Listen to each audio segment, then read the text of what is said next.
Eddie Murphy's rise was not gradual, it was explosive. By the early 1980s, he wasn't just successful, he was inevitable. Born in Brooklyn in 1961, Murphy grew up in a working-class household where humor became both shield and weapon. After his father, a transit police officer and amateur comedian, was murdered when Eddie was 8, comedy became more than entertainment, it became survival. By his teens, Murphy was already performing stand-up, studying Richard Pryor and Bill Cosby, and developing the sharp observational style that would define him. At just 19 years old, Eddie Murphy joined Saturday Night Live at a moment when the show was collapsing. The original cast was gone, ratings were sinking, and NBC was close to canceling it. Murphy didn't slowly integrate, he took over. Characters like Mr. Robinson, Gumby, and Buckwheat didn't just get laughs, they became cultural events. Within a single season, Murphy became the face of the show. Executives later admitted SNL may not have survived without him. That kind of power was unheard of for someone barely out of their teens. Hollywood noticed immediately. Murphy's film debut in 48 Warriors in 1982 wasn't a test run, it was a statement. Paired with Nick Nolte, Murphy stole the movie with speed, confidence, and comedic timing that felt entirely new. The film was a major hit, and Murphy's transition from television to movies was seamless. 1 year later came Trading Places, cementing him as a box office draw. By the time Beverly Hills Cop released in 1984, Eddie Murphy was no longer rising, he had arrived at the top.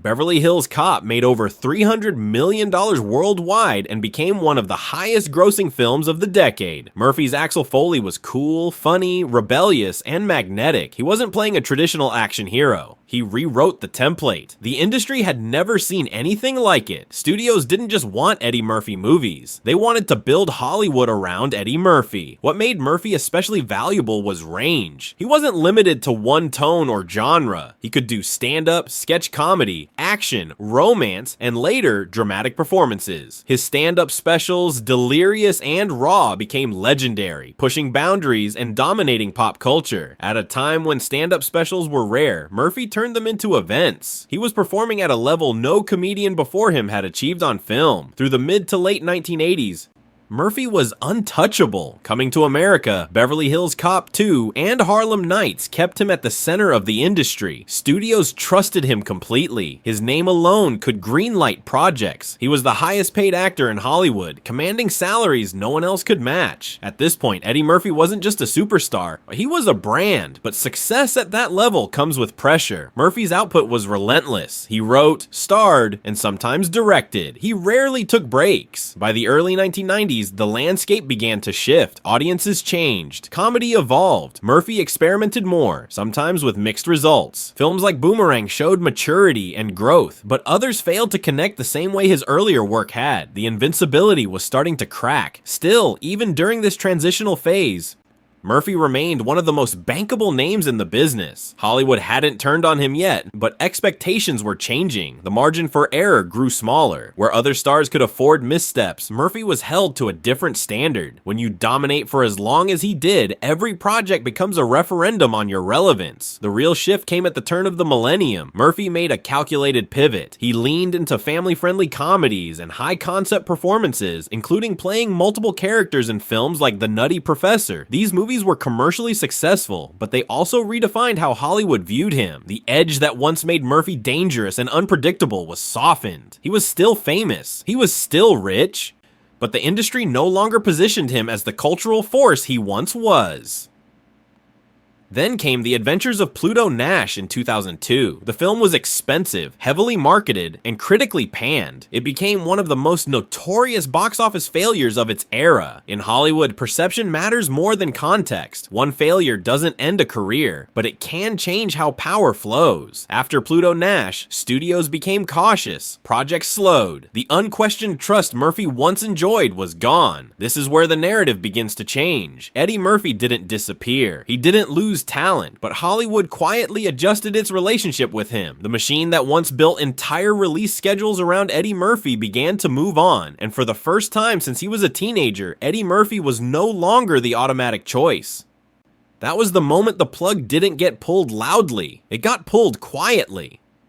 After Pluto Nash, Eddie Murphy's career didn't collapse overnight, but the shift was unmistakable. Hollywood didn't publicly abandon him. It simply stopped treating him as essential. Projects that once would have been fast-tracked slowed down or disappeared. Murphy continued working, but the scale and prestige of his roles changed. He leaned further into family-oriented films and voice work, most notably the Shrek franchise, which became massively successful. While Shrek proved Murphy still had enormous commercial value, it also locked him into a different category. He was now seen as reliable entertainment, not a defining cultural force. This distinction mattered. In Hollywood, perception determines opportunity. Murphy was still famous, still profitable, but no longer positioned as a leading man who could reshape the industry. His comedic edge, once considered revolutionary, was now treated as something from another era. Studios were chasing younger stars and new styles, and Murphy's dominance was increasingly framed as something in the past. Then, in 2006, came a moment that looked like a full redemption. Murphy delivered a dramatic performance in Dreamgirls that surprised critics and audiences alike. His portrayal was restrained, serious, and widely praised. For the first time in years, Eddie Murphy was being discussed as a legitimate awards contender. He won a Golden Globe and received an Academy Award nomination for Best Supporting Actor. Hollywood appeared ready to reframe him, not just as a comedian, but as a respected actor. At this point, the narrative should have changed completely. Awards recognition often resets careers, especially for stars whose credibility has been questioned. Murphy was positioned for a second act, one rooted in prestige rather than box office dominance. Studios circled, serious roles were discussed, his image was being recalibrated, then everything stalled. Murphy had been announced as the host of the Academy Awards, a role that symbolized full acceptance back into Hollywood's inner circle. Hosting the Oscars isn't just about visibility, it's a signal of trust from the industry's most powerful gatekeepers. But before the ceremony, Murphy abruptly withdrew. The decision followed controversy surrounding Brett Ratner, the producer of the ceremony who had directed Murphy in Tower Heist. Ratner resigned after making offensive remarks,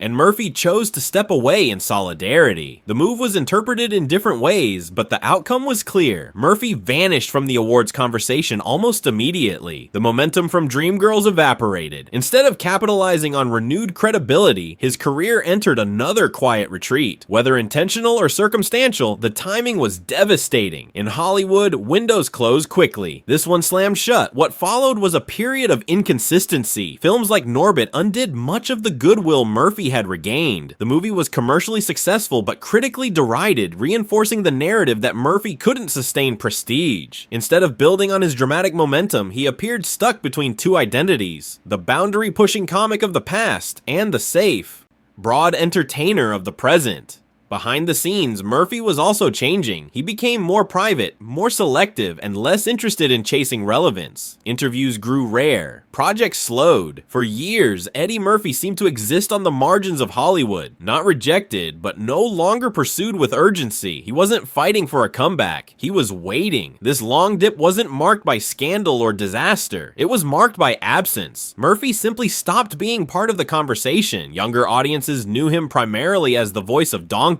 Older audiences remembered his peak but assumed it was over. Hollywood, meanwhile, moved forward without him. That's the reality behind the phrase, Hollywood pulled the plug. It wasn't an announcement or a blacklist. It was the slow withdrawal of faith.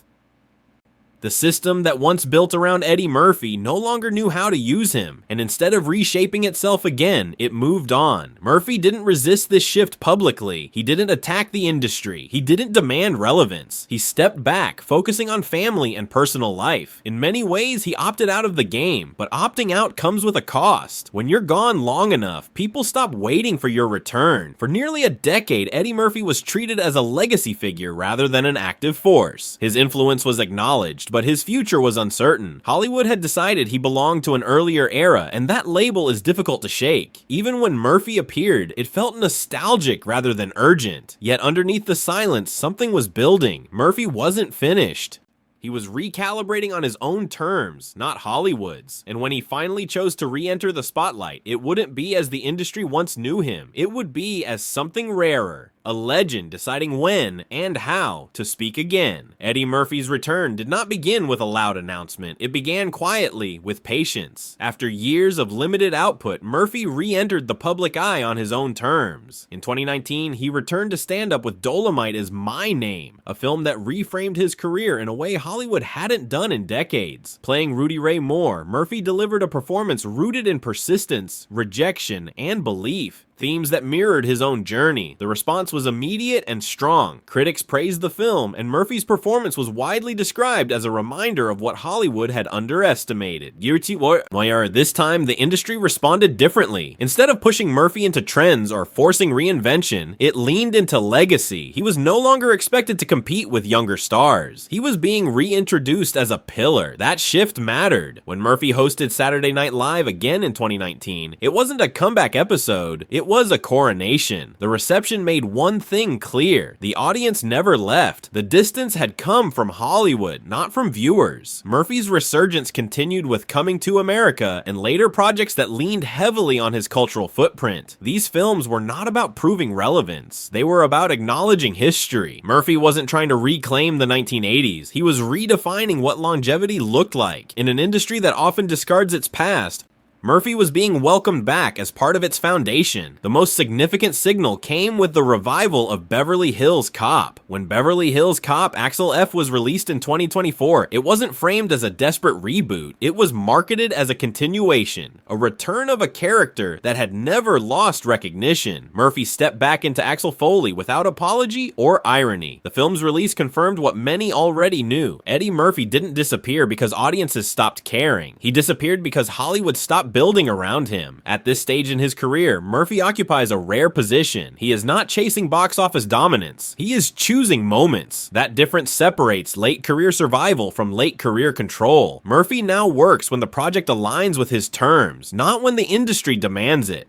This shift reframes the earlier narrative entirely. Looking back, the idea that Eddie Murphy fell off doesn't hold up under scrutiny. His talent never declined. His influence never vanished. What changed was Hollywood's willingness to invest in him as a primary force. When the industry recalibrated toward different demographics, tones, and stars, Murphy didn't fit neatly into the new machinery. Rather than reshape himself endlessly, he stepped away. That decision cost him visibility, but it preserved something else: identity. Many stars from Murphy's era faded chasing relevance. Murphy didn't. He waited, and when the moment was right, he returned with authority rather than desperation. The phrase "Hollywood pulled the plug" suggests finality, but Eddie Murphy's career proves otherwise. What Hollywood pulled back from was risk, not respect. The system no longer wanted to take chances on a star who once defined it, but history doesn't disappear just because the industry moves forward. Murphy's legacy now exists outside Hollywood's approval cycle. He is remembered not for a single era, but for redefining multiple ones. Stand-up, sketch comedy, action comedy hybrids, and character-driven performance. Few entertainers can claim that range. Fewer still survive the industry's shifts intact. In hindsight, Eddie Murphy was never supposed to disappear. He was supposed to evolve, just not on Hollywood's schedule. When the machine stopped investing in him, it assumed the audience would follow. It didn't. Time proved that Murphy's absence was felt precisely because of how deeply he shaped popular culture. Today,